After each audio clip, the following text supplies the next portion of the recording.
प्रकाश जी मौजूद रहेंगे, राहुल जी हमारे साथ मौजूद रहेंगे। सभी का बहुत बहुत स्वागत भारत 24 पर जनता की आवाज में। और शुरुआत में मैथिल जी के साथ करूंगी। मैथिल जी, क्या मान लिया जाए कि गठबंधन पूरी तरीके से टूट की कगार पर आखिर वक्त में पहुंच चुका है? धन्यवाद शाजिया। और पहले पूरे देश को और भारत 24 की टीम को भारत माता की जय और वंदे मातरम। और बदले बदले मेरे गिमखार नजर आते हैं, मलहमे इश्क के दुश्वार नजर आते हैं। आज हालात जो हैं वो हालात यही है, जब ये इंडी गठबंधन बना था तो उस समय में मैंने कहा था कि कहीं का ईंट और कहीं का रोड़ा और भानुमति ने कुनबा जोड़ा। और आज वही स्थिति हो गई है, क्योंकि जिनकी विचारधाराएं समान नहीं थी, जिनके जमीनी मुद्दे समान नहीं थे, जो राज्यों में एक दूसरे के खिलाफ चुनाव लड़ रहे थे, कभी किसी को कोई चोर बोलता था, कभी किसी को कोई लकोर बोलता था, कोई किसी को धोखेबाज बोलता था, आज वो लोग साथ बैठने के लिए तैयार नहीं है, क्योंकि उनको पता है कि देश के मन में क्या है। उनको ये पता है कि भैया नरेंद्र मोदी मतलब भारत की जनता। और एक बात और बता दूं, ये जो अभी बैठक कैंसिल हुई है उसमें ना आने का जो फैसला किया है वो किया है अखिलेश यादव जी ने, जिन्होंने मंच से खड़े होकर बोला था भैया कांग्रेस को वोट मत देना, ये झुट्टा पार्टी है, चोर पार्टी है। और दूसरी जो है ममता बनर्जी दीदी, जिन्होंने कहा था कि बंगाल में आप नजर मत रखिएगा, संसदीय चुनाव में एक सीट नहीं दूंगी मैं, अब बंगाल से बाहर चुनाव लड़िए जाके। तो जो प्रमुख घटक दल था इंडी गठबंधन का, वो खुद ही तैयार नहीं है अब। और मैं तो कहना चाहता हूं आपके माध्यम से कांग्रेस को कि भैया आप भी संभल जाओ, अब अपने शब्दों पे कंट्रोल रखना। पुनः अगर प्रधानमंत्री जी के विषय में आपने कोई अभद्र टिप्पणी की तो इस बार आपके 40 सांसद आए थे, 2024 में इनोवा कांग्रेस बन जाएगी। जितने सांसद इनोवा में बैठ के आ सकते हैं केवल उतने ही आएंगे। बड़ी बात कुलदीप जी से जवाब ले लेते हैं। कांग्रेस का पक्ष रखने के लिए मौजूद है कुलदीप जी। मुंह की खानी पड़ी है आप लोगों को, ये सब जानते हैं चुनावों में 2024 में क्या होगा इसका तो भगवान ही मालिक है। लेकिन तस्वीर कुछ ऐसी नजर आ रही है, कांग्रेस की वजह से पूरा गठबंधन टूटता हुआ नजर आ रहा है। देखिए साजिया जी, एक पहले तो मैं बता देना चाहता हूँ 2024 में प्राइम मिनिस्टर प्रधानमंत्री मोदी जी ही रहेंगे और 350 पार, क्योंकि बहुत खूब।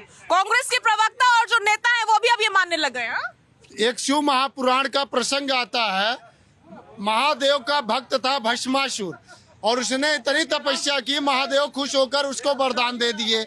और आज ईवीएम को ले आने का काम कांग्रेस ने किया था और आज यही ईवीएम का वरदान प्रधानमंत्री मोदी जी के हाथ में लगा है और मोदी जी जिसके ऊपर हाथ रख देंगे वो भस्म हो जाएगा।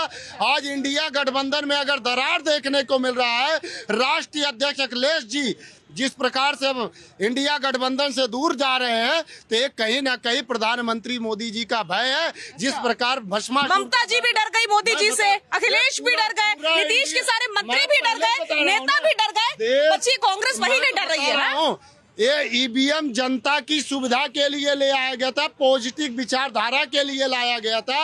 आज ये ईवीएम नेगेटिव विचारधारा के हाथों में लग गया है और देश का लोकतंत्र, देश अब जब हमारे देश के युवा लाठी खाते हैं तो आज फिर उनको कैसे प्रदेश का 3 राज्य जीतने का काम करेंगे।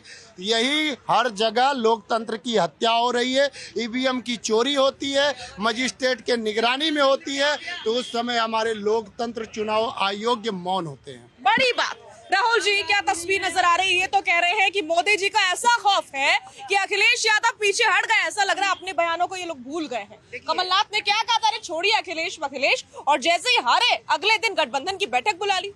देखिए, ये जैसे आपने बोला कि कमलनाथ जी ने बोला, तो ये फीलिंग पहले लेने लग गए थे कि कमलनाथ जी को लग रहा था कि वो मुख्यमंत्री बन गए। इनकी जो सर्वे रिपोर्ट थी वो सारी की सारी फेक थी, इनको जो डेटा मिला वो सारा फेक था और इन्होंने समझ लिया कि हम मुख्यमंत्री बन गए, 5 राज्यों में हमने सरकार बना ली। और वो एरोगेंस और वो घमंड कांग्रेस में दिखने लगा था।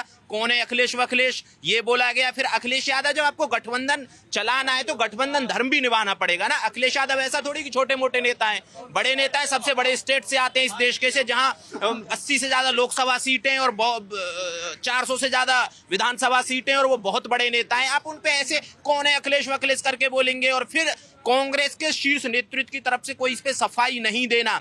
या तो आप गठबंधन जाएंगे तो गठबंधन में जाएंगे तो आपको बताना पड़ेगा ना कि कैसे जा रहे हैं आप। आपकी कोई कॉमन मिनिमम प्रोग्राम होगा ना, कॉमन मिनिमम प्रोग्राम है तो आपने वो डिस्क्लोज नहीं किया। अगर जो आप उसको करते और बताते कह रहे थे ना कि हम ही जीतने वाले, सरकार हमें हमारी ही बनने वाली है, तो उनकी प्लानिंग की क्या जरूरत है? ओवर कॉन्फिडेंस था। देखिए, अब भले ही वो लेट डूबा तो अलग बात। देखिए, ओवर कॉन्फिडेंस था और ये तभी तो हमें नजर आया। गहलोत जी वहां जमीन पे पैर नहीं थे, इधर कमलनाथ जी के जमीन पे पैर नहीं थे। अब जनता ने जब जमीन पे पटक दिया है तो अब उनको सब समझ में आने लगा है। दूसरे दिन इंडिया गठबंधन की बैठक बुलाई जा रही है और फिर उम्मीद भी कर रहे हैं कि अखिलेश यादव भी आए, ममता बनर्जी भी आए। कांग्रेस का है क्या? यूपी में कुछ नहीं है। दो विधायक हैं, वो भी एक अपने दम पे जीते हुए हैं, एक चलिए वो लगातार जीतती रही हैं, वो अलग चीज है। बंगाल में कांग्रेस का है क्या? अगर जो इन दोनों पार्टी से आपको कुछ चाहिए तो आपको ऐसे समझ लीजिए मांगना पड़ेगा कि हमें 1 सीट दे दो, 2 सीट दे दो, आपके लिए कुछ बचा ही नहीं है। अगर जो अखिलेश यादव इनको 2-4 लोकसभा की सीट दे दें कांग्रेसियों को तो बहुत बड़ी बात होगी इनकी। बड़ी बात। रवनीत जी प्लीज थोड़ा सा आगे आइए। क्या आपको भी लगता है कि कांग्रेस पार्टी के ओवर कॉन्फिडेंस ने ही मट्टी पलीत करके रख दी है? कि मैं नहीं कह रही हूँ, मुझे ऐसा लगता है कि जनता की तरफ से यही आवाज उठ रही है। बिल्कुल सही कहा। ये जनता करे, जनता की आवाज़। आपके प्रोग्राम का भी के नाम में भी जनता की आवाज़ है और इस जनता की आवाज़ ने पूरी दुनिया तक मैसेज दिया। सच बताऊं सैजा जी, ना सिर्फ 5 राज्यों के परिणाम ने जनता तक मैसेज पहुंचाया और ना देश तक, ये पूरी दुनिया को ये बहुत बड़ा मैसेज गया है ये चुनाव परिणाम। मैं उसका उदाहरण देना चाहता हूं। सबसे पहली बात है, कोई भी चुनाव यदि जीतने के सबसे प्रमुख मुद्दे क्या होते हैं? वह आपकी नीति, रणनीति, उसके बाद योजनाएं। लेकिन योजनाओं में आप देखिए कांग्रेस की योजना किस तरह की योजनाएं लेकर के आती है। रणदीप सुरजेवाला जो डूबती नैया हैं, रणदीप सुरजेवाला को चुनाव पर्यवेक्षक बनाया जाता है। वो आप मध्य प्रदेश का, कुमारी शैलजा जैसे लोगों को आप छत्तीसगढ़ का चुनावी पर्यवेक्षक बनाते हैं। फिर आप मुद्दों में लेकर के क्या आते हैं? कांग्रेस वामपंथीकरण, यानी कि वामपंथी जो कि सनातन धर्म को गाली देती है, सनातन धर्म का अपमान करती है। उसके बाद आपके साथी उदयनिधि स्टालिन जैसे लोग यदि हो जाते हैं और इस तरह के मुद्दे और चुनावी मुद्दे लेकर के यदि आएंगे तो जनता बिल्कुल पूरी तरह से नकार देगी। आपकी लॉबी देखिए किस तरह की लॉबी। वोटर्स को मूड को समझना होता है तो आम जनमानस के पास जाकर के काम करने होते हैं, ना कि यूट्यूब और ट्विटर के जो लॉबी है उसके मूड को ही आप, वोटर्स का मूड यदि आप समझ लेंगे तो कांग्रेस का हार तो बिल्कुल निश्चित है। बड़ी बात आपने कही है। रवनीत जी लौटूंगी मैं आपके पास। रमजीत जी ने कहा कि आप यूट्यूबर्स को और यूट्यूब पर जो लोग बैठ के आपको जवाब दे रहे हैं उनको या फिर ट्विटर के लोगों को नहीं समझ सकते कि इनसे आप जीत जाएंगे। असली जनता ये है जो पीछे खड़ी हुई है, जो बोलना चाहती है, और यही वो जनता है जो कि मत दे करके सरकार बैठाती है, कुर्सी देती है और फिर सरकार को चुनती है। ऐसा ही है ना? ऐसा ही है ना? क्या लगता है आपको ये हाल क्यों हो रहा है गठबंधन का? जनता ही जनार्दन है और जनता के वोटों से ही सरकारें चुनी जाती है, चाहे वो बैलेट पेपर से हो या मशीन से हो। लेकिन मशीन लाई कौन थी?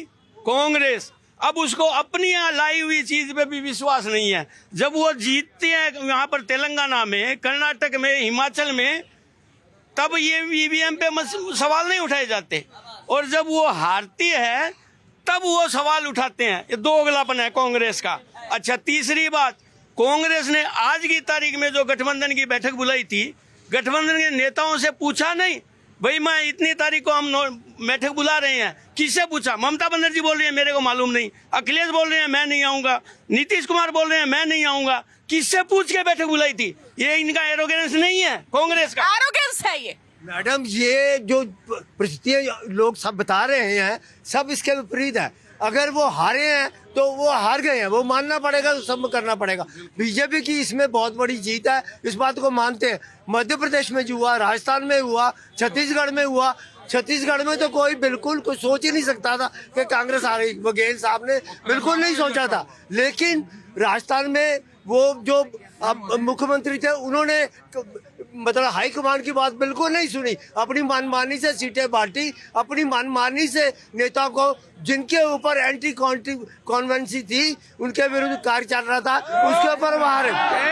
और ये मध्य प्रदेश में शिवराज सिंह को हालांकि बीजेपी भी ने नहीं माना था कि इतना बड़ा वो है, उनका कद इतना बड़ा। जनता ने उन्हें बड़ा बना दिया। और इसी के साथ मैं मैथिल जी के पास जाऊंगी। मैथिल जी, क्या एरोगेंस और ओवर कॉन्फिडेंस ही सबसे बड़ा कारण बना है कांग्रेस पार्टी की बड़ी हार का इन चुनावों में? धन्यवाद शाजिया। 4 लाइनें मुझे याद आ रही हैं किसी शायर की। सर झुकाना पड़ता है जनता के कदमों में, सियासत में यूं ही हाथ सरदारी नहीं आती। तो आज जो आप एरोगेंस की बात कर रही हैं, यही तो एरोगेंस था जब इंदिरा गांधी जी ने इस देश के अंदर चुनाव डिस्क्वालीफाई होने के बाद इमरजेंसी लगाई, देश की मीडिया को जेल में डाल दिया, विपक्ष को जेल में डाल दिया, वो भी एक एरोगेंस था। और आज भी कांग्रेस का एरोगेंस आप देखिए ना, इन चुनावों से पहले किस प्रकार से मीडिया के कुछ हाउसेस को उन्होंने बैन कर दिया, देश के अंदर कुछ प्रतिष्ठित एंकरों को उन्होंने बैन कर दिया, आज जनता ने उन्हें बैन कर दिया है। आज इन 3 राज्यों के चुनाव हुए, ये 5 राज्यों के चुनाव हुए, इनमें से 3 राज्यों में लगातार बुरी हार के बाद भी यदि कांग्रेस नेतृत्व नहीं जागता, अगर वो आज भी इस देश को जाति में बांटने की राजनीति करने की सोचेगा, राष्ट्रवाद से पलटेगा, इस देश की बढ़ती हुई अर्थव्यवस्था को यदि विदेश में अपमानित करेगा, तो ये देश की जो जनता खड़ी है ना, इसी प्रकार मुंह तोड़ जवाब आपको देगी। और एक बात, कौआ चला हंस की चाल और वो अपनी चाल ही भूल गया। यही हाल आज कांग्रेस के साथ है। कभी जातिगत जनगणना का विरोध करने वाले राजीव गांधी, मंडल कमंडल का विरोध करने वाले राजीव गांधी, जो जात पे ना बात पे और मोहर लगेगी हाथ पे का नारा देने वाली इंदिरा गांधी, आज उनसे हटकर राहुल गांधी इतने निर्बल हो गए, कांग्रेस इतनी निर्बल हो गई कि इस देश को जो कि राष्ट्रवाद से जोड़ना चाहिए था, जो कि एक सूत्र में प्रधानमंत्री जी ने पुराया, उसको तोड़ने के लिए जातिगत जनगणना की बात कर रहे थे, उसका जवाब इन चुनावों में इनको मिल गया है। और यदि मैं फिर बोल रहा हूं, यही हाल कांग्रेस का 2024 तक रहा तो ये कांग्रेस 40 से इनोवा कांग्रेस बन जाएगी। बड़ी बात। अब जनता की बात कर लेते हैं, जनता की बात सुन लेते हैं, क्योंकि यहाँ पर जनता बेकरार हो रही है। बोलने के लिए क्या बोलना चाहते हैं? अच्छा, मैं ये बताना चाह रहा हूँ, अब कांग्रेस को समझ में नहीं आया क्या भाई? जातियों में बांट रहे, हम जाति जनगणना कराएंगे, अलग अलग बांट रहे थे। अब उन्होंने एक नया मुद्दा और छेड़ दिया। कौन सा? उत्तर भारत और दक्षिणी भारत। आपने तो मीडिया में देखा ही होगा, आप तो मीडिया से हैं। अब ये और देखना चाह रहे हैं कि उत्तर भारत और दक्षिण, क्यों उनको तेलंगाना में एक जगह मिल गई। अब ईवीएम, भाई कह रहे हैं ईवीएम, तेलंगाना में तो वहाँ बैलेट पेपर से हो रहे थे क्या चुनाव? मतलब तेलंगाना में बैलेट पेपर से, बाकी जगह ईवीएम से हुए। ये कौन सा है? मैं ये कह रहा हूँ, जब तक कांग्रेस में ये परिवार है, मैं आपके चैनल के माध्यम से फिर इनको चेतावनी दे रहा हूँ, जब तक कांग्रेस में ये परिवार है, ये कांग्रेस इनोवा मेरी जीप में भी नहीं आएगी। इतने, हाँ, जीप में बैठने लायक में नहीं आएंगे। मैं आपको कह रहा हूँ, इनोवा में तो फिर भी 16 सवारी आ जाती है। बड़ी बात। मैं ये बोलना चाहता हूँ कि भाई साहब बोल रहे हैं ईवीएम की बात, तो तेलंगाना का क्या ईवीएम बढ़िया था, और ये राजीव गांधी ने लाया है ईवीएम का सिस्टम। और कहने का मतलब कि ये कांग्रेस वाले लाए हैं ईवीएम का सिस्टम, और बोलते हैं अखिलेश यादव कि यह बैलेट पेपर से होना चाहिए चुनाव। तो भाई बैलेट पेपर से सब तो घोटाला कर दो तुम लोग, यानी कि कांग्रेस और पहले के जो नेता है सब घोटाला करेंगे। ईवीएम तो ठीक है। मैं यही कहना चाहता हूँ कि अभी इन लोगों का बौखला गए हैं, 3 सरकार में आए हैं बीजेपी और 3 राज्य में, तो कहने का मतलब इंडिया एयरलाइंस जो है ये बर्बाद हो गई। अब ये खत्म, भैया खत्म, सब खत्म। जनता बोल रही है सब खत्म है, यहाँ पर कुछ बचा ही नहीं है। बताओ भैया, बता भाई, बोल। इसी को बोलते हैं नाच न जाने आंगन टेढ़ा। समझ गए ना? अपनी कमियों पे काम नहीं करना है, दूसरे को दोष देना है। नाच किसको नहीं आता यहाँ पर? हाँ, किसको नाच नहीं आता? सामने वाले विपक्षी जिसकी हार हुई है, समझ गए ना? ईवीएम को दोषी देंगे, कभी किसी को दोषी देंगे, कभी किसी को दोषी देंगे, इसी प्रकार दोषी देंगे। समझ गए ना? इंडिया ने हारी आरोप लगा दिया। ठीक है, ठीक है, ठीक है, ठीक है। अब जो राहुल, एक मिनट, जो राहुल गांधी जी कहते थे कि पनौती, वो आज पनौती वाला काम मुंह छुपा के बैठ गया है। 3 स्टेटें जीती हैं और उसी दिन इंडिया ने दोबारा मैच भी जीता ऑस्ट्रेलिया का। अब इनसे पूछा जाए कि पनौती वो पप्पू कहाँ लुका बैठा है। ठीक है मैम, ये जो 28 दल का इंडिया गठबंधन बना है, एक तो दल नहीं दलदल है। दूसरा चीज है कि जो अखिलेश यादव हैं, जो घर को नहीं संभाल पाया, वो दल को क्या संभालेगा। और ऐसा कुछ नहीं है कि हमारा देश में ऐसा नहीं है कि मोदी जी आएंगे तो हर को रोजगार देंगे। रोजगार अपने दम पे ही लेना पड़ता है, ये देश का नियम है। आप पढ़िएगा, पढ़ने जो पढ़ेगा वही फर्स्ट आएगा और जो नहीं पढ़ेगा वो फेल ही होगा। लोग जो प्रोपेगेंडा फैलाए हैं कि हमको वो नहीं मिल रहा है, हमको रोजगार नहीं मिल रहा है। अरे ऐसा कौन सा देश में एक आदमी है जो बता दे कि खाना खाए बिना मर रहा है। आज इंदिरा गांधी, हम लोग तो जय खैर हाँ सब मर रहा है। अब हम लोग के नॉलेज से तो जब से कांग्रेस ही सरकार है 2014 से बीजेपी आए, फिर अटल बिहारी वाजपेयी जीते, तो जब से 2014 से हमारे मोदी जी आए हैं, आखिर कुछ तो उनमें है जो पूरा देश की युवा उनके लिए है।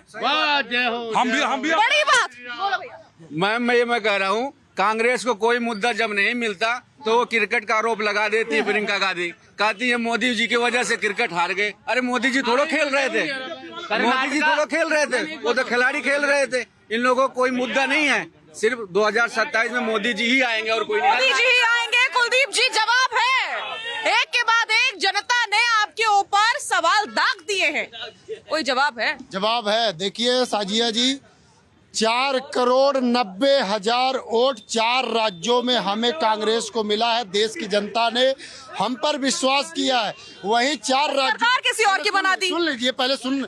वहीं अगर आप बीजेपी का वोट दर देखें तो 4,80,000 वोट कांग्रेस को मिला है, तो 10,000 अभी हम प्लस में है। कांग्रेस पे देश की जनता विश्वास कर रही है और आज भी देश की जनता कांग्रेस की नीतियों पे विश्वास करती है। और हारना जीतना, 70 साल हमने देश की सेवा किया है, हमने राज नहीं किया है। और अगर इस प्रकार से आज देश का मणिपुर आज भी जल रहा है, मणिपुर आज के दिन भी जल रहा है, वह हमारे देश कुछ नहीं मिला तो मणिपुर पर लिया है। मणिपुर और देश के युवा बेरोजगार है, तो 3 राज्य अगर इन्होंने जीता उसके लिए हम उनका बधाई देते हैं। लेकिन आने वाले समय में हम तो 70 साल तक सेवा किए, ये 50 साल 20 साल क्या सेवा कर सकते हैं। देश की जनता इनको बहुत जल्द अभी फिर से जल्द, अभी तक इन चुनावों का इंतजार था, लेकिन अब फिर कह रहे हैं बहुत जल्द हराएगी जनता। वो जल्द कब आएगा ये नहीं पता चल पा रहा है। राहुल जी देखिए, मैं इनको कहना चाहता हूं कि तुम्हारे पांव के नीचे जमीन नहीं है। कमाल ये है कि तुम्हें फिर भी यकीन नहीं है। तो दिक्कत ये, देखिए, जिस मणिपुर की बात की इन्होंने, उस मणिपुर से सटे हुए स्टेट मिजोरम में बीजेपी ने 2 सीट जीती हैं, जहां बीजेपी को ये बोल रहे थे कि मणिपुर ऐसा मुद्दा है और बीजेपी खत्म हो जानी चाहिए थी। नॉर्थ ईस्ट में बीजेपी ने 1 सीट बढ़ाई है। इसका मतलब नॉर्थ ईस्ट में भी लोग बीजेपी से नाराज है नहीं। एक तेलंगाना, जहां आपकी बीआरएस से सीधी फाइट थी, आप जीत गए, ठीक है, आपको मुबारक, लेकिन वहां बीजेपी ने 15% मत हासिल किया है। साउथ का द्वार दोबारा से बीजेपी के लिए खुल रहा है। कर्नाटक के साथ सोचिए, अगर जो तेलंगाना में बीजेपी 15% मत लेके आती है, अगर जब लोकसभा में जाएगी तो पहले 1 विधायक पे इनके 4 सांसद थे बीजेपी के तेलंगाना में, अब जब इनके वहां 8 विधायक हैं तो कितने सांसद हो सकते हैं। इनको ये चीज ही समझ में नहीं आ रही है कि इनके साथ हो क्या रहा है। इनके साथ जनता ने ना गेम कर दिया है। ये पहले दावा कर रहे थे 4 जीतेंगे, 5 जीतेंगे, जनता बोली 1 जीत लो, इसी में खुश रहो। और हिंदी हार्टलैंड में तो कांग्रेस बिल्कुल खत्म है। कांग्रेस के लिए कोई स्पेस नहीं बच रहा है हिंदी हार्टलैंड में। ठीक है, लेकिन कांग्रेस स्वीकार है तो मैथिल जी से जल्दी से जवाब लेकर के आ रही हूँ। रमनीत जी, आपके पास भी अभी कांग्रेस के जो नेता है ना कुलदीप जी, उन्होंने कुछ आंकड़े बताए, जरा मैं भी आंकड़े बता देता हूं भैया। पिछली बार मध्य प्रदेश के अंदर भारतीय जनता पार्टी को आपसे ज्यादा वोट मिला था, लेकिन आपने प्रोपेगेंडा चलाया, वहां पर जिस प्रकार से गुमराह किया था जनता को। 51,000 भाजपा के कार्यकर्ताओं ने नोटा दिया था, जिस नोटा के बलबूते पे आपने सरकार बना ली थी। और फिर क्या करा था, ट्रांसफर उद्योग जलाया था। कोरोना से त्रस्त मध्य प्रदेश की जनता को क्या दिया, आईफा अवार्ड दिया था। जैकलिन फर्नांडिस के संग आप नाच रहे थे। और फिर जब सत्ता आई भाजपा के हाथ में, तो वहां पर कोरोना के अंदर डबल इंजन की सरकार ने जिस प्रकार मध्य प्रदेश को संभाला, ये जग जाहिर है। अब आ जाते हैं राजस्थान के अंदर। राजस्थान में भारतीय जनता पार्टी को पिछली बार भी इससे ज्यादा ही मत मिले थे। इस बार कम मिले हैं, 0.2% कम मिला है, लेकिन सरकार ज्यादा बनी ना भैया। और महत्वपूर्ण बात मैं कहना चाहता हूं, अरे भैया ये बताओ आप कैसे जस्टिफाई करोगे एनसीआरबी के आंकड़ों में राजस्थान बलात्कार में नंबर 1, आईसीएमए के आंकड़ों में 31% बेरोजगारी दर के साथ पूरे देश में दूसरे नंबर पर राजस्थान। देश का सबसे महंगा पेट्रोल कहीं बिक रहा था तो वो श्रीगंगानगर में बिक रहा था। अब पेट्रोल डीजल के लिए छाती पीटते हैं। आपके राज्य में सबसे महंगा पेट्रोल बिक रहा था, आपने उसको जवाब नहीं दिया। वहां बहनों का बलात्कार हो रहा था, वहां पर सामूहिक बलात्कार के बाद बहनों को जिंदा जलाया जा रहा था। कन्हैया लाल की हत्या गला रेत कर आप लोगों के राज्य में हुई। ये सारे फैक्टर समझ लो तो ठीक है, वरना फिर मैं कह रहा हूं 2024 में इन 40 को हटा के केवल इनोवा के बराबर सांसद कांग्रेस को देश की जनता देगी। तीसरी बार ये बात कह रहे हैं रमनीत जी, आपका क्या मानना है? साजिया, मेरा मानना है कि देखिए राहुल गांधी का लास्ट ट्वीट आप देखें तो चुनाव परिणाम के बाद उन्होंने कहा विनम्रता पूर्वक हम इसको स्वीकारते हैं। स्वीकारने के बाद उन्होंने कहा था विचारधारा की जो लड़ाई जारी रहेगी। कौन सी विचारधारा की बात करते हैं राहुल गांधी जी? फिर मैं पूछना चाहता हूं, आपने कहा था ये महात्मा गांधी भगवान राम को आराध्य जीवन पर्यंत मानते रहे, लेकिन कांग्रेस पार्टी भगवान राम को काल्पनिक बताती है। दूसरी तरफ इंदिरा गांधी के सरकार में कहा जाता था कि जात पर नपात पर मुहर लगेगी हाथ पर, और आज जातिवाद का आरक्षण की बात करते हैं आप जातिगत जनगणना करवाते हैं।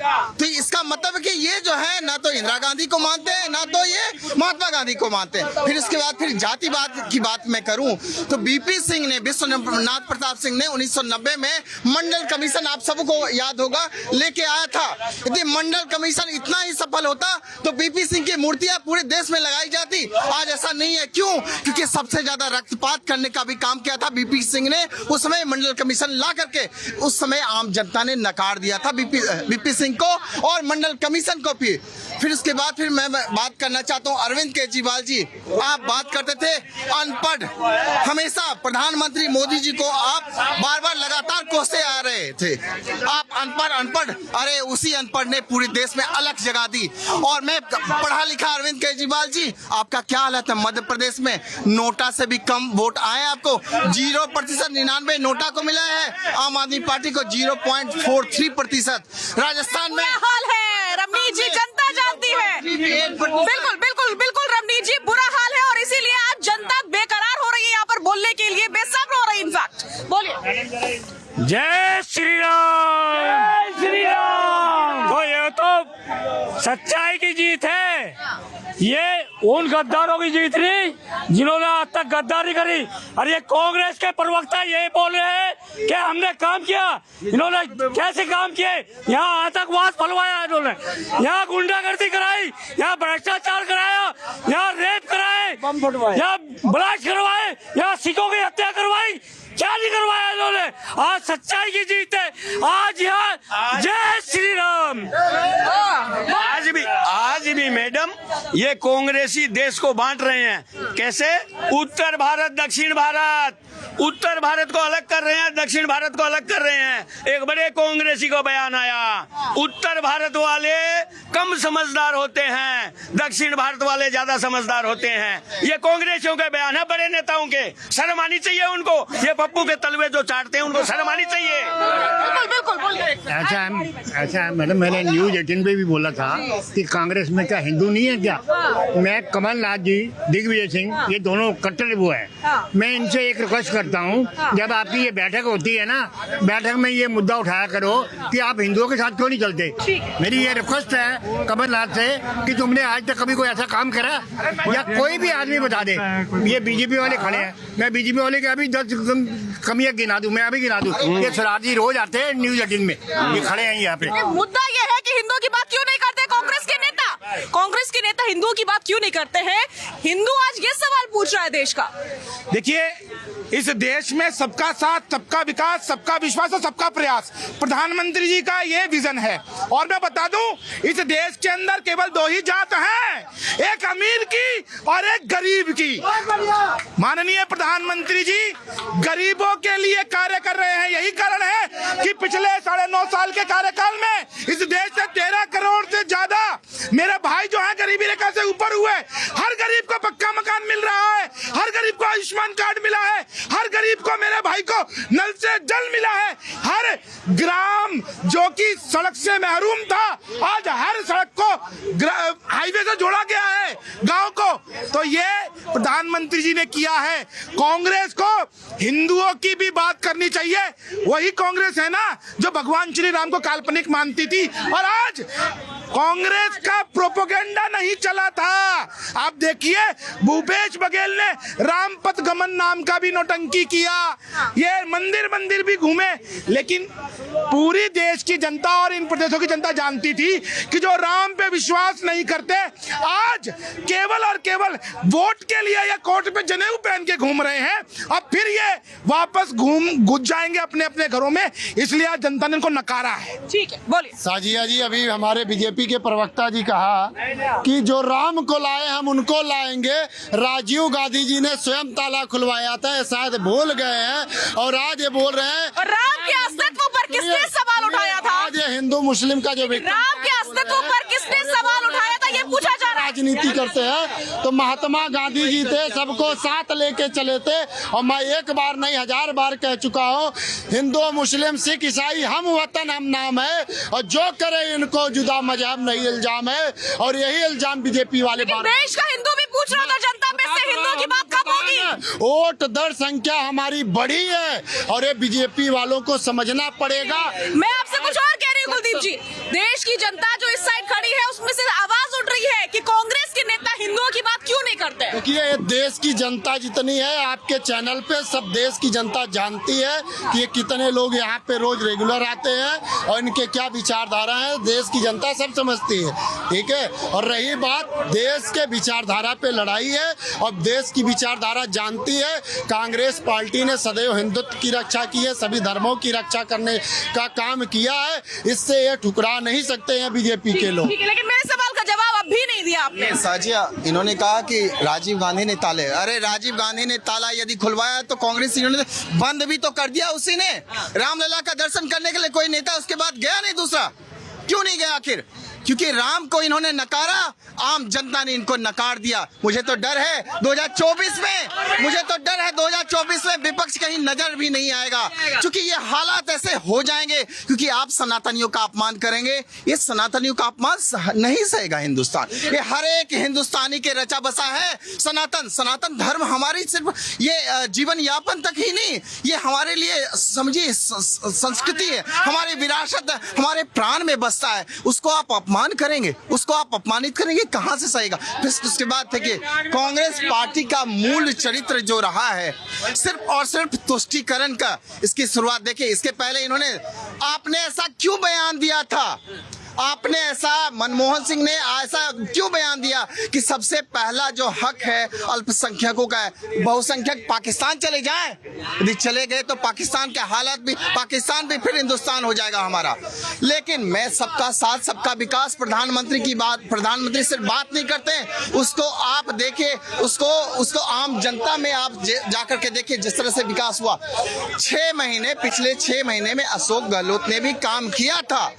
क्यों काम किया वो देखिए, उन्होंने प्रयास बहुत किया। क्षेत्रीय नेता जो कांग्रेस के हैं, भूपेश बघेल हो चाहे अशोक गहलोत ने काम करने का बिल्कुल कोशिश किया, उन्होंने किया भी। उसका आप परिणाम के रूप में, आप रिजल्ट के रूप में आप वोट प्रतिशत और ये सब आप देख सकते हैं। लेकिन जो शीर्ष नेतृत्व है उनके दिमाग में यही बैठ गया है। उदयनिधि स्टालिन के बयान को एक बार भी राहुल गांधी ने क्यों नहीं उसका तिरस्कार किया? बिल्कुल, और इसी प्रकार के 50 सवाल यहाँ पर खड़े हो रहे हैं और शायद उससे भी ज्यादा। अटल बिहारी वाजपेयी जी ने बोला था कि सरकारें आएंगी जाएंगी, कांग्रेस को नामो निशान मिटेगा। वो दिन स्वर्गीय अटल बिहारी वाजपेयी जी का सपना साकार होने जा रहा है। कांग्रेस मुक्त होगा भारत। काम यही है कि 3 राज्यों में बहुमत से आई है भाजपा। काम बताओ और काम पहले मोदी जी के जब नहीं पता तो मत बता, मैं बताता हूँ काम उन्होंने क्या करे। उन्होंने सबसे पहले धारा 370 हटाई, उन्होंने मंदिर बनाया, उन्होंने मंदिर बनाने के बाद 3 तलाक उन्होंने हटाया, और सबसे बड़ी बात है गरीबों के लिए उन्होंने मकान दिलवाए। मकान दिलवाने के बाद उन्होंने क्या नाम है, इतना विकास किया उन्होंने। 90% की छूट प्रधानमंत्री जन औषधि के ऊपर दिलवाई है, मोदी जी ने दिलवाई है। मोदी जी गरीबों का भरोसा है और ये भरोसा कायम रहना चाहिए 2024 तक। बड़ी बात शौचालय दिया मैडम, हर घर शौचालय भी दिया। हमारे मुंह में शब्द नहीं है कांग्रेस की भत्सना करने के लिए। कांग्रेस के पाप इतने गहरे हैं, मैं बोलता हूँ एक अकेला मोदी सब पे भारी, रग रग में है राष्ट्रभक्ति उसके, और महादेव का पुजारी, और कांग्रेस के पाप की गठरी उसके अच्छे कामों पे भारी है। एक परिवार का लूट तंत्र सन 47 से जारी है। 50 लाख रुपए की पूंजी देके 50 लाख रुपए की पूंजी देके जो 5000 करोड़ रुपए की संपत्ति हत्या सकता है वो क्या नहीं कर सकता। यही कांग्रेस, यही नेहरू परिवार, गांधी परिवार, जिसने गांधी शब्द भी उधार का लिया हुआ है सुरा के। ये गांधी नहीं है, गेंडी है, जो गेंडा होता है ना। मैडम यही है कि उनको सबको सजा मिल चुकी है, कितनी और सजा देगा कोई, और कितनी वो लेंगे ये किसी का नहीं लिखा। 4 में से एक जो आंध्रा में आए ना, वो भी उन्होंने कुछ परिश्रम किया, उसका फल तो मिला ना, तो ये भी बहुत बड़ी बात है। 24 में जो होने वाला है वो कोई नहीं जानता। ये इंडिया फलाने ये संगठन की बात कर रहे थे ना, ममता जी ने जो कहा, ममता जी कह रही थी कि मेरे को बुलाया नहीं गया। अरे यार एक मिनट यार, अखिलेश जी कह रहे थे कि मेरे को नहीं पता, और वो उनकी ममता जी ने मीटिंग रखी हुई थी 6 से 12 दिसंबर तक उनकी मीटिंग है बंगाल में। तो ये सब फिर इकट्ठे होंगे और फिर एक बार देश प्रगति की ओर चलेगा। ठीक है, बोले। कांग्रेस का पंजा हिंदू के खून से और सिखों के खून से रंगा हुआ है, ये सब जानते हैं। कांग्रेस देश हितैषी नहीं हो सकती। मोहब्बत की दुकान की बात करते थे, पनौती की बात करते थे ये लोग। असलियत में मोहब्बत की दुकान का दुकानदार ही पनौती निकला और खा गया छत्तीसगढ़ की सरकार को, खा गया राजस्थान की सरकार को, और खिला गया भगवा, खिला गया। बोलिए। मैं कॉफी होम में कॉफी पी रहा था, वहाँ एक सिंगापुर का नागरिक बैठा था, एक चाइना का बैठा था। उन्होंने कॉफी तो पी ली, जलेबी देख के कहते ये क्या है, ये आएगा तो मोदी। ये हमारी भाषा में लिखा है, आएगा तो मोदी। I love Modi. साडा मोदी बल्ले बल्ले, बाकी सारे थल्ले थल्ले। साडा मोदी बल्ले बल्ले, बाकी सारे थल्ले थल्ले। भारत माता की, भारत माता की, वंदे वंदे, जय हिंद। जय हिंद, वंदे मातरम। राहुल जी, एक शख्स ने यहाँ पर कहा कि मोहब्बत की दुकान का दुकानदार जो है असल में तो वो पनौती निकला, अपनी ही सरकार को खा गया। बिल्कुल, देखिए ये जो मोहब्बत की दुकान है ना, उस मोहब्बत की दुकान पे बहुत सारे सवाल थे। 1984 के सिख दंगे, दरभंगा के दंगे, यूपी के दंगे, कितने सारे दंगे दंगे दंगे। ये मोहब्बत की दुकान तब से क्या ये खोलनी थी तो बहुत पहले से खोलनी चाहिए थी। देखिए यूपी में जहां दंगे होते थे लगातार, जब से बीजेपी की सरकार आई कितने दंगे हो रहे हैं। आप डेटा कंपेयर कर लीजिए। मोहब्बत की दुकान बातों से खोल रहे थे, रियल में मोहब्बत थी नहीं। मोहब्बत थी वोटों से, कि जनता को कैसे बेवकूफ बना के वोटों खींच ली जाए। लेकिन जनता ने बोल दिया कि इस दुकान का कर लो शटर बंद। जनता को पता है कि मोहब्बत कैसे होती है, जनता जानती है आपस में मिलजुल के और विकास के साथ कैसे रहते हैं। राहुल गांधी जी की जरूरत नहीं है जनता को सिखाने के लिए कि मोहब्बत की दुकान कैसी होती है। तो जनता ने 3 राज्यों में तो शटर बंद कर दिया है दुकान का, बाकी जब 2024 में मुझे लग रहा है कि शटर बिल्कुल बंद कर दिया जाएगा। राहुल गांधी और पूरी कांग्रेस को इस चीज को समझ लेना चाहिए और इस चीज पे ध्यान देना चाहिए कि आपकी करनी और कथनी में जो अंतर है वो नहीं दिखना चाहिए। जब आप कुछ बात बोलते हैं तो वो करना चाहिए आपको। आपने बोला अचानक से कुछ भी बोलना शुरू कर देते हैं और अब फिर सोचते हैं कि जनता आपको वोट दे दे। मोदी ने डिलीवरी की है। एक भाई साहब बोल रहे थे कि मोदी ने किया क्या है। मोदी ने डिलीवरी की है। मोदी ने बोला कि धारा 370 हटाएंगे, हटा दी। मोदी ने बोला 3 तलाक खत्म करेंगे, इस देश से खत्म कर दिया। मोदी बोले ये राम मंदिर बनाएंगे, हो गया। मोदी बोले किसानों को पैसे देंगे, किसानों को पैसे जा रहे हैं। मोदी ने जो राज्यों में, अब 3 राज्यों में चुनाव हुए, मोदी ने बोला ये मोदी की गारंटी है, लाडली बहनों को योजना मिले 1250 रुपए मिलेंगे, छत्तीसगढ़ में महतारी योजना के तहत 1250 रुपए मिलेंगे, राजस्थान में पैसे मिलेंगे। मोदी ने क्या डिलीवरी दी है, मोदी के फेस में जो विश्वास है लोगों को, उनको दिखता है कि अगर जो मोदी ने कुछ बोला है तो वो होगा, ये दिखता है जनता को। और इसीलिए जनता, आप देख रही है कि कितनी जनता सपोर्ट करती है मोदी को, प्यार करती है, इसीलिए क्योंकि मोदी डिलीवरी देते हैं। ठीक है, तो ये मोहब्बत, ये इश्क, ये प्यार आप लोगों के लिए क्यों नहीं आता जनता के बीच से? मैं ये समझना चाह रही हूँ, कांग्रेस को बार बार पनौती क्यों कहा जा रहा है जनता के बीच से? वो तो देश की जनता जानती है पनौती देश का कौन है। रही बात चुनाव हारना और तो जीतना, कह रही है मोहब्बत की दुकान का दुकानदार असली पनौती निकला, अपनी ही सरकार को खा गया। चुनाव हारना और जीतना मैंने पहले ही स्पष्ट कर दिया है। भस्मासुर के हाथ में जो वरदान लग गया है, ये 2024 में भी अपनी सरकार बनाएंगे। तो आज बहुत शानदार कि कांग्रेस के नेता भी यही बात करते हैं। मैं बता तो रहा हूँ, कांग्रेस ने ईवीएम लाया था जनता की सुविधा के लिए, लेकिन आज देश के प्रधानमंत्री मोदी जी के हाथ में वो वरदान लग चुका है। तो देश की जनता उनको वोट दे या ना दे, वो अपनी सरकार बना लेंगे। जिस राज्य को चाहेंगे अपना सरकार का झंडा बुलंद करेंगे। और जहाँ बता तो रहे हैं, अरे भाई जनता को भी शांत करेंगे। आप कैसे बताइए तो तेलंगाना में ईवीएम वाला वरदान कहाँ गया? जनता आपका विद्रोह कैसे करेगी? जनता आपका विद्रोह कैसे करेगी? आपका एजेंडा है। देखिए, कर्नाटक कैसे जीते, तेलंगाना कैसे जीते, हिमाचल कैसे जीते, ईवीएम से जीते। तब तो ईवीएम पे सवाल नहीं, आपके कैरेक्टर में खोट है, राहुल गांधी में खोट है। राहुल गांधी को आगे करके लड़ेंगे। दुनिया जानती है कि उनकी कथनी करनी में अंतर है। 10,000 वोट हम ज्यादा है 4 राज्यों में। ये आपको मानना पड़ेगा। जनता आज विश्वास कर रही है, आने वाले समय में आपको इसका भी रिजल्ट मिलेगा। सनातन पे अटैक किया, उदयनिधि स्टालिन ने सनातन पे अटैक किया, प्रियंका खड़गे ने सपोर्ट किया और कर्नाटक के मुख्यमंत्री ने सपोर्ट किया। आपको शर्म आनी चाहिए थी। आप इस देश के बहुसंख्यक समाज का बोल रहे थे कि सनातन उन्मूलन करेंगे, और वो डेंगू मलेरिया से कंपेयर कर रहे थे लोगों के भरोसे और विश्वास को। 2024 आते आते आपके हाथ से ईवीएम मशीन जो है देश की जनता छीनेगी। सारे विपक्ष के नेता ईवीएम का बहिष्कार करेंगे और 2024 में बैलेट पेपर से ही चुनाव होगा। और नहीं तो देश में चुनाव ही नहीं होगा। भी देखा है, मैंने पूरे के पूरे बैलेट बॉक्स नहरों में डाल दिए जाते, नदियों में डाल दिए जाती थे। आप ये चाहते हैं जंगल राज वापस आ जाए, जहां दबंग बैलेट पेपर को छीन के। ठीक है। जनता क्या सोचती है इस मुद्दे पर? क्या बैलेट पेपर से अब चुनाव होने चाहिए, तभी कांग्रेस बेचारी जीत पाएगी, वरना कांग्रेस इस तरह से तो हारती जाएगी, क्योंकि सारी ईवीएम्स को तो कांग्रेस के अनुसार बीजेपी हाईजैक कर लेती है। मैं इनसे कांग्रेस प्रवक्ता से कहना चाह रहा हूँ, ईवीएम खराब है, मैं मान लेता हूँ। अभी 100-150 से पब्लिक यहाँ पे खड़ी, वोटर खड़े हैं। इनसे कह दो हाथ उठा के अभी पूछ लें, बीजेपी को वोट दोगे या कांग्रेस को?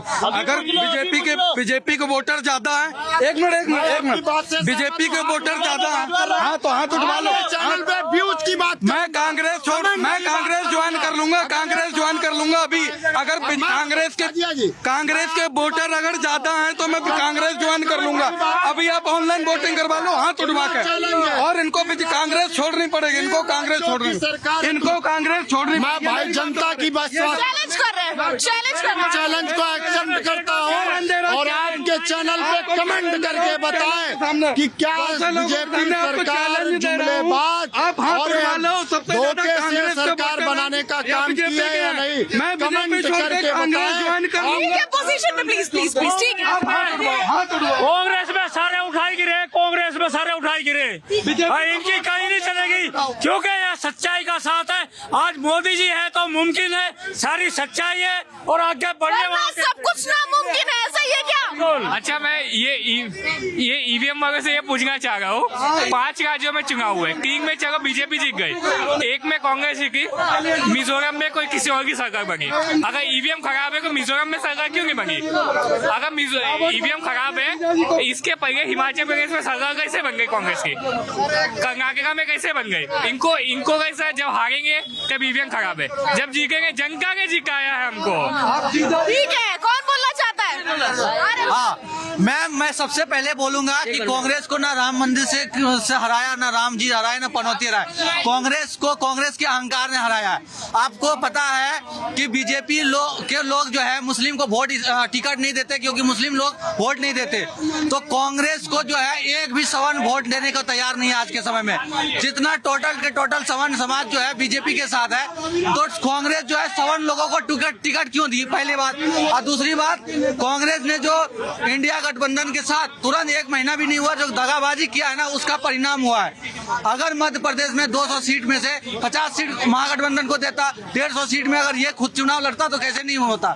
तो इनका ठीक है, बहुत सारे सवाल और एक जवाब कि इनका अहंकार ही नहीं लेट हुआ है। मेरा बोलना यही है कि राहुल गांधी का जो वोट में कमी आई, वो जो पेड़ पौधे क्या बोलते हैं, पक्षी लोग बोलना बंद कर दिए, उनको रोजगार की जरूरत नहीं है। पक्षियों ने हरा दिया कांग्रेस को। ये नेताजी, जनता से मत टकराना, क्योंकि जनता देती है चुनाव, तब पता चलता है कि आपकी क्या है औकात। ठीक है, और यही है जनता की आवाज, क्योंकि ये वो खास कार्यक्रम है जहां पर जनता बेखौफ होकर, बेधड़क होकर अपने दिल की बात अपनी जुबान पर